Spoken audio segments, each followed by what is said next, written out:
జాతీయ గ్రామీణ ఉపాధి హామీ పథకం పేరు మార్పుపై సర్వత్రా కూడా ఆందోళన ఉధృతం అవుతున్నాయి. ఓవైపు వామపక్షాలు ఆందోళన చేస్తుంటే మరోవైపు ఎవరైతే కూలీలు కూడా ఇది మాకు పట్టగొట్టే విధంగా ఉంటుందని కూడా వారు కూడా ఆందోళన వ్యక్తం చేసే పరిస్థితి. ఖచ్చితంగా కూడా కేంద్ర ప్రభుత్వం దీనిపై పేరు మార్పుకు సంబంధించి కూడా పాత పేరుని కొనసాగిస్తూ మరోవైపు ఏదైతే పని దినాలను కూడా 150 పెంచాలంటే కూడా డిమాండ్ చేస్తున్నారు.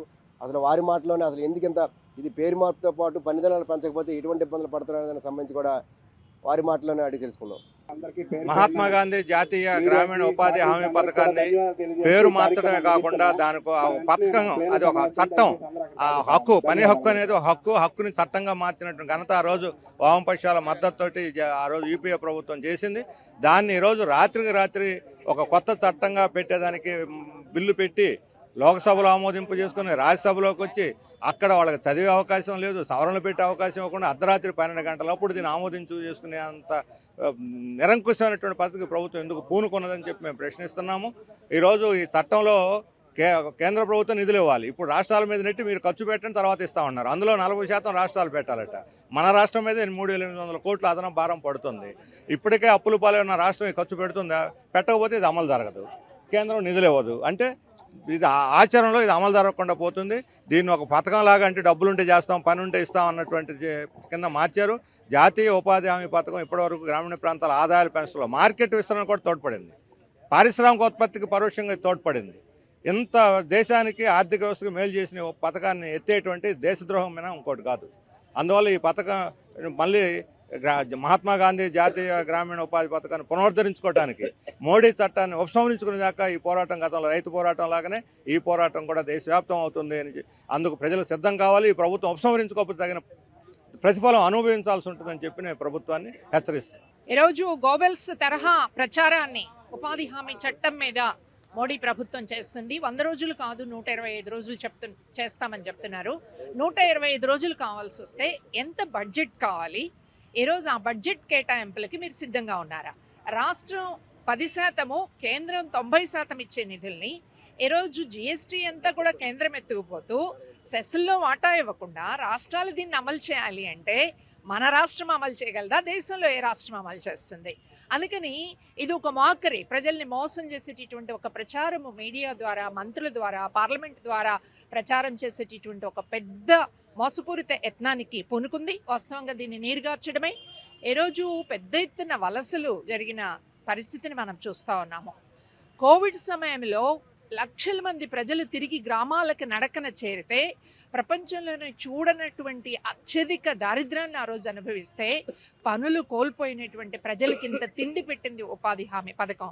వాళ్ళ ప్రాణాలని రక్షించింది ఉపాధి హామీ పథకం. గిరిజన ప్రాంతాల్లో కరువు వచ్చి ఆహారం దొరక్కపోతే ప్రాణం పెడుతుంది ఉపాధి హామీ పథకం. ఈరోజు ధర్మాన్ని పరిరక్షిస్తామంటున్నారు. మరి ఆయన ఏ ధర్మాన్ని పరిరక్షిస్తారో ఆయన ముఖ్యమంత్రి గారు చెప్పాలా? మన గిరిజన ప్రాంతాలని చాలా అభివృద్ధి చేస్తామని చెప్పేసి ఆయన వల్లమాలను ప్రేమని వలకబోస్తూ ఉన్నారు. మరి ఆ గిరిజన ప్రాంతాల్లో ఈ ఉపాధి హామీ 125 రోజుల గ్యారంటీకి మీరేమైనా హామీ ఇస్తారా? ఆ ధర్మం కోసం ఏమైనా దీక్షలు పూనుకుంటారా? ఏ రోజు అయ్యా మాకు నిధులు లేవు, నిధులు ఇస్తారని చెప్పేసి అడుగుతారా? సమాధానం చెప్పాల్సిన అవసరం ఉంది. ఇక కూటమి ప్రభుత్వం 164 సీట్స్, రాష్ట్ర ప్రజలు ఎప్పుడూ ఇవ్వనంత మెజారిటీ ఇచ్చారే మీకు. ఎందుకు? ఒక నమ్మకంతో కొత్త రాష్ట్రం అభివృద్ధి చెందాలా అని ఇచ్చారు మీకు. అప్పటికి ఒమ్మైతే మళ్ళీ వేరే ప్రభుత్వాన్ని చూసి మళ్ళీ మిమ్మల్ని చూడటానికి సిద్ధమయ్యారు. కానీ మీరేం చేస్తున్నారు? ఈ రాష్ట్రంలో ప్రజలకు అవసరమైన విషయాల మీద కేంద్ర ప్రభుత్వాన్ని అడగడానికి ఒక్కదానికి కూడా రాజధాని నిధులు లేవు, ఇప్పుడు ఉపాధి నిధులు లేవు, దేనికి నిధులు లేవు. కానీ రాష్ట్రంలో ఉన్న వనరులన్నీ కట్టబెట్టడానికి, స్టీల్ ప్లాంట్ దాన్ని కూడా అదానికి కట్టబెట్టడానికి సిద్ధమై ఉన్నటువంటి మీరు ప్రజల కోసం పనిచేస్తున్నారా, లేకపోతే మీ సొంత కమిషన్ల కోసం పనిచేస్తున్నారా అనేది కూడా ఈరోజు చాలామంది ఆలోచిస్తున్నారు. అందుకని కూటమి ప్రభుత్వం ఆలోచించాలి. కూటమి ప్రభుత్వాన్ని బలపరుస్తున్నటువంటి నాయకులు, గ్రామీణ ప్రాంత కార్యకర్తలందరూ కూడా ఆలోచించాలి. ఈరోజు పేదలు పట్టెడన్నం పెట్టేటటువంటి పథకాన్ని తీసివేయడం అని చెప్పేసి అంటే ఆర్థిక జీవనాడి మీద దెబ్బ కొట్టడం. వికసిత భారత్, వికసిత ఆంధ్ర లేదు, వినాశన ఆంధ్ర, వినాశన భారత్ని మనం చూడబోతున్నాం.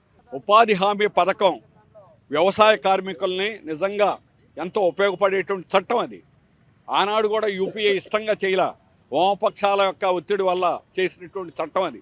వామపక్షాల ఒత్తిడి వల్ల యూపీఏకి సొంత మెజారిటీ లేదు.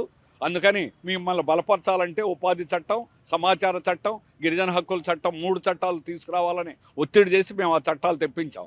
ఆ చట్టాల్లో కూడా ఆనాడు ప్రారంభించేటప్పుడు 1,00,000 కోట్లు గ్రాంట్ చేసింది. కానీ 2,00,000 కోట్లు పార్లమెంటు సాక్షిగా ఆనాడు మన్మోహన్ సింగ్ హామీ ఇచ్చాడు. 200 రోజులు పని కల్పిస్తా ఉన్నారు. కానీ వాళ్ళు 100 రోజులకే పరిమితి అయింది.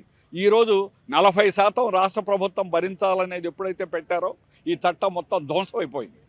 ఎవరు చేయరు రాష్ట్ర ప్రభుత్వం.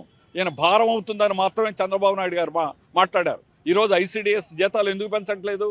దాన్ని ఒకప్పుడు 10% కేంద్ర ప్రభుత్వం, కానీ దాన్ని ఏం చేశారంటే రాష్ట్ర ప్రభుత్వాలకు 40% పెట్టారు. దాంతో వాళ్ళకి జీతభత్యాలు అనేది పెరగలేదు, దాన్ని అభివృద్ధి అనేటువంటిది లేదు. ఆ రకంగానే ఈరోజు ఈ పథకంలో పెట్టినటువంటిది ఈ మిగిలినటువంటి పనులన్నీ ఇప్పుడు చెరువులో లేకపోతే ఇంకొకటి అభివృద్ధి పనులు చేస్తున్నారు, రోడ్ల పనులు. అవి ఆ పనులు కాకుండా భూస్వాములకు వ్యవసాయంలో ఉపయోగపడేటువంటి విధంగా ఈ చట్టాన్ని మార్చారు. అందువల్ల భూస్వాములు డబ్బులు ఇవ్వక్కర్లా, వాళ్ళు జీతాలు ఇవ్వక్కర్లా. ఎవరు ఇస్తారు? ఉపాధి హామీ పథకంలో ఇస్తారు. అది ఎంత ఇస్తారు అని అంటే అది ఇస్తే ఇస్తారు, లేకపోతే అది కూడా ఉండదు. ఆ విధంగా ఏంటంటే భూస్వాములకు ఉపయోగపడేటువంటి విధంగాను, రెండోది అసలు రాకుండాను, అమలు కాకుండాను దీన్ని ధ్వంసం చేసి నాశనం చేయడం అనేది బీజేపీ యొక్క లక్ష్యం. ఇది కార్పొరేట్లకి భూస్వాముల యొక్క ప్రభుత్వం అని రుజువు చేసుకోవడానికి ఇది ఒక తార్కాణం. దేశంలో పేర్ల మార్పు, ఊర్ల మార్పు తప్ప ప్రజల బతుకులు మార్చింది మాత్రం కనబడడం లేదు. 2014లో బీజేపీ అధికారంలోకి వచ్చిన తర్వాత ఇప్పుడు కార్మిక చట్టాలని లేబర్ కోడ్లుగా మార్చారు. ఇప్పుడు ఉపాధి హామీ చట్టాన్ని స్కీమ్ కింద మారుస్తున్నారు. ప్రజల బతుకుల్ని కాపాడడం కోసం అవసరమైనటువంటి గత ప్రభుత్వాలు చేసినటువంటి చట్టాలన్నింటినీ కూడా కార్పొరేట్లకు అనుకూలమైనటువంటి మార్పులుగా జరుగుతున్నాయి. గ్రామీణ ఉపాధి హామీ చట్టం, అది ఉపాధి హామీ కల్పిస్తూ చేసిన చట్టాన్ని ఈరోజు మార్పు చేస్తూ స్కీమ్గా మారుస్తూ ప్రభుత్వం ప్రయత్నం చేస్తుంది. దీని మార్పు వల్ల ఇప్పుడు ఏవైతే వేసవి కాలంలో కానీ లేకపోతే పనులు లేని కాలంలో గ్రామాల్లో ఉన్నటువంటి ప్రజానీకం ఎవరైతే ఉన్నారో ఆ గ్రామాలలో పనులు కల్పించి ఆ ప్రాంతంలో పంచాయతీ తీర్మానం చేసి ఏ ప్రాంతంలో పని చేయాలనేది పని ఇచ్చి ఆ పని చేసిన తర్వాత దానికి డబ్బులు ఇచ్చి ఈ పనంతా ప్రభుత్వం చేసేది. దీనివల్ల కొనుగోలు శక్తి కూడా పెరిగేది. కొనుగోలు శక్తి పెరగడం వల్ల ప్రజలకి పౌష్టికాహారం అందడమా లేకపోతే వాళ్ళ ఆరోగ్యాలు కొద్దిగా బాగుపడడమా జరిగేది. కొనుగోలు శక్తి పెరగడంతో వల్ల డబ్బులు టర్న్ ఓవర్ అవడం వల్ల వ్యాపారం కూడా బాగా జరిగాయి. కానీ ఈరోజు మొత్తంగా దేశంలో ఉన్నటువంటి సంపద మొత్తాన్ని కొంతమందికి అప్పగించాలని చెప్పి ఒక ప్రయత్నం జరుగుతుంది. ప్రపంచవ్యాప్తంగా చేసినటువంటి ఒక నివేదిక చెప్పింది, భారతదేశంలో దాదాపు 45% ఆదాయం కేవలం 4%, 5% మంది మాత్రమే ఉందని చెప్పారు. కేవలం 1% ఆదాయం 60% మంది దగ్గర మాత్రమే ఉందని చెప్పి నివేదిక చెప్పింది. కానీ అలాంటి నివేదికలు ఏమి ఈ భారతదేశంలో పనిచేయడం లేదు. ఇలా పనిచేస్తుంది ఏంటంటే కేవలం రాజకీయ లబ్ధి కోసం పేర్లు మార్చాలా, రాజకీయ లబ్ధి కోసం స్కీముల కింద మార్చాలా, కార్పొరేట్ల నుంచి ఫండ్ తెచ్చుకోవడానికి కార్పొరేట్లని వాళ్ళని మెప్పు పొందడం కోసం పథకాలు మార్చి ప్రయత్నం చేస్తున్నారు. కార్పొరేటు అలాగే భూస్వామ్య శక్తుల్ని కాపాడుకోవడం. ఈరోజు ఉపాధి హామీ పథకాన్ని ఎవరు వ్యతిరేకిస్తున్నారంటే ఎక్కువ డబ్బులు ఇచ్చి మీకు కూలీలు తెచ్చుకుంటున్నాం అని చెప్తున్నారు. కానీ అదే సందర్భంలో ఉపాధి లేక పనులు లేక 100 రూపాయలకి 150 రూపాయలు కూడా పనులకు వెళ్తున్నటువంటి గ్రామీణ ప్రాంత ప్రజానీకానికి ఈ ఉపాధి హామీ పథకం ఎంతో ఉపయోగపడుతుంది. కానీ అలాంటి పథకాన్ని ఈరోజు తీసేస్తే ఒక ప్రయత్నం చేస్తున్నారు. రెండోది మహాత్మా గాంధీ గ్రామీణ ఉపాధి హామీ పథకం. కానీ మహాత్మా గాంధీ పేరును మొత్తంగా తీసేసి ఈరోజు రామ్జీ పేరుతో అని మాట్లాడుతూ ఇప్పుడు వీజీ అని చెప్పారు. మాకొక అనుమానం ఉంది, వీజీ అంటే వీర సావర్కర్ గాడ్సే పేరు కింద మీరు మార్చదలుచుకున్నారో కూడా చెప్పమని చెప్పి మేము బీజేపీ ప్రభుత్వాన్ని అడగదలుచుకున్నాం. గ్రామీణ ప్రాంతం మహాత్మా గాంధీ చెప్పిన ఆయన పేరు పెట్టడానికి కూడా కారణం ఉంది. గ్రామీణ ప్రాంతాలు అభివృద్ధి చెందితేనే దేశం అభివృద్ధి చెందుతుంది, దేశానికి గ్రామీణ ప్రాంతాలు పట్టుకొమ్మలని చెప్పి ఆయన చెప్పాడు. కానీ అలాంటి పట్టుకొమ్మలుగా ఉన్నటువంటి గ్రామీణ ప్రాంతాల్లో ఉపాధి అవకాశాలు కల్పించేటటువంటి ఉపాధి హామీ చట్టాన్ని, ప్రభుత్వం పనులు కల్పించే ఉపాధి హామీ చట్టాన్ని ఈరోజు నాశనం చేయడం కోసం కేంద్రంలో బీజేపీ ప్రయత్నం చేస్తుంది. దీన్ని తీవ్రంగా వ్యతిరేకిస్తున్నాం. కేంద్ర ప్రభుత్వం కేవలం కార్పొరేట్ శక్తులకి తక్కువ కూలీకే కార్మికులు అందించాలనే ఉద్దేశంతో జాతీయ గ్రామీణ ఉపాధి హామీ పథకాన్ని పేరు మార్చిందంటే కూడా వామపక్ష పార్టీలు ఆగ్రహం వ్యక్తం చేస్తున్నాయి. ఈరోజు సిపిఎం పార్టీ ఆధ్వర్యంలో విశాఖలో గాంధీ బొమ్మ దగ్గర నల్ల బ్యాడ్జీలు ధరించి వీరంతా కూడా ఆందోళన వ్యక్తం చేస్తున్నారు. 12 దినాలు పెంచమని చెప్తే మరోవైపు పని దినాలు పెంచకపోగా దీన్ని పేరు మార్చి ఈ విధంగా కూడా మెల్లమెల్లగా నిర్వీర్యం చేసి ఈ పథకాన్ని తీసేయాలని కూడా కేంద్ర ప్రభుత్వం చూస్తుందంటూ కూడా వీరు ఆగ్రహం వ్యక్తం చేస్తున్నారు. కేంద్రం ఏదైతే జాతీయ గ్రామీణ ఉపాధి హామీ పథకాన్ని పేరును పాత పేరునే కొనసాగించాలి, మహాత్మా గాంధీ పేరునే కొనసాగించాలి. మరోవైపు దీన్ని పని దినాలను 150 పెంచాలి. లేని పక్షం ఈ నెల 22వ తేదీ నుంచి కూడా జాతీయ స్థాయిలో దీన్ని ఉధృతం చేస్తామంటూ కూడా వీరంతా హెచ్చరిస్తున్న పరిస్థితి. వీడియో జర్నలిస్ట్ రాఘవతో రాము, అభినవ్ భారత్, విశాఖపట్నం.